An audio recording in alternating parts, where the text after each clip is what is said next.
Good morning to all. Today's topic is process reengineering. Let me tell you one story about Einstein before going into the topic. Einstein was working in a university. It was an exam time, so he has to set the question paper. The examiner came to him, asked for the question paper. He gave one question paper. That question paper was distributed in a class, and after some time examiner came back to Einstein and said, there is a big problem.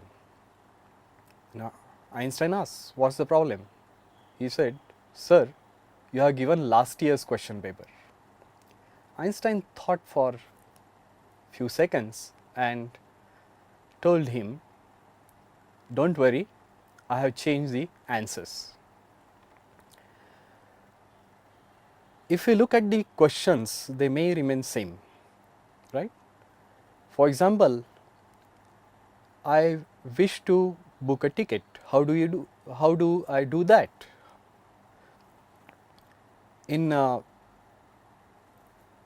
90s or in 80s, if you want to book railway ticket, it was a different answer. In 90s, the answer will be different. In 2000 decade, another answer will come, and now it's maybe another answer. So the question remains same, but the answers will change. And if you look at the process reengineering, it is one perspective can be how to give new answer to the questions. So let us see why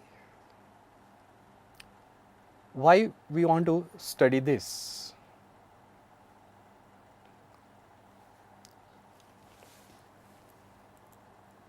Yeah, why do we need GPR? Because e-governance means generally we think about computers and websites, but actually it is giving service to the citizens and businesses. So it is not just about the computers and websites. And second thing is, if we just translate the processes, then it will not give the right results. Hence, it is about the transformation of the systems, because new answer will come when we transform the things. If we take a bigger picture, then we can think about the e-governance projects. If the project talks about just automation as is computerization, it will not show the required improvements in the service level, and there can be poor cost benefit ratio. That means the improvements are not there. Then there can be poor accessibility, or it could be about the poor governance. All these things will happen e-governance project when the government process reengineering is not done properly or not considered seriously.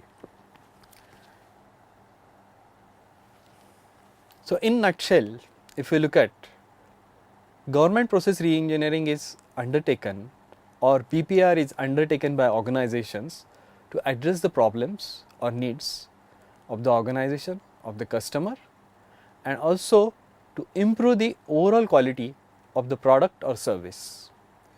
So this is about the GPR. Now this session will cover few things. One thing is understand the steps of GPR.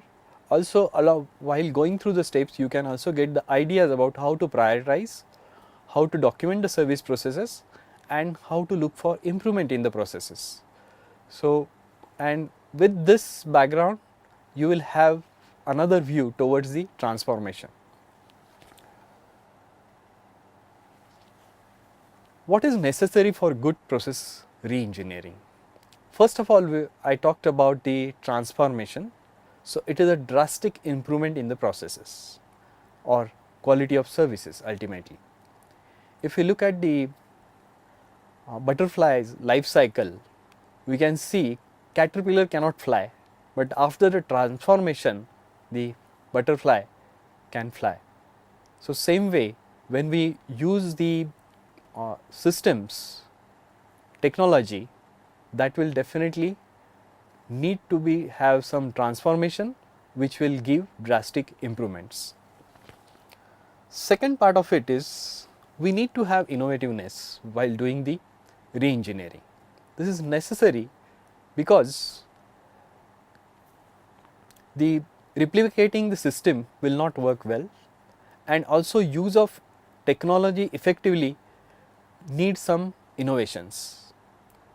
So, there should be those who are working on the current process can give good suggestions, those who are with technology experts can give different solutions, and you can have the innovativeness in giving the new process through re-engineering.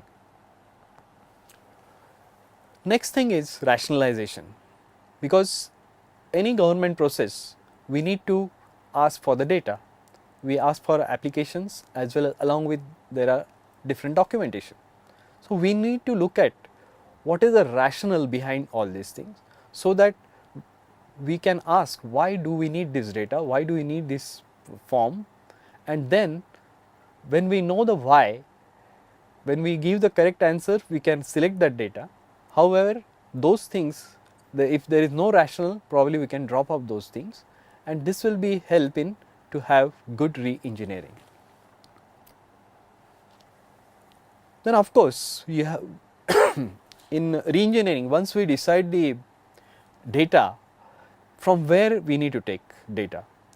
Should we ask the customer all the things, or if there is a data available with the government domain, different departments, we can utilize that data, so that burden on the customer or citizens will be less. For example, date of birth, if it is available in the data, we can easily pick up from there instead of asking birth certificate to the citizens. So, definition of re-engineering is it's a fundamental rethinking and radical redesign of business processes to achieve dramatic improvements in a critical contemporary measures of performance such as cost, quality, service and speed. That means we need to provide service at faster, at more economical rate and with good quality. So, this when we talk about innovativeness, it is again about the rethinking the thing in taking different perspective, and radical redesign is required for dramatic improvements. So, if we take a typical improvement process through quality initiative different, or through experience you get the improvements, those will be linear, whereas with BPR we need to have the dramatic improvement or drastic improvements.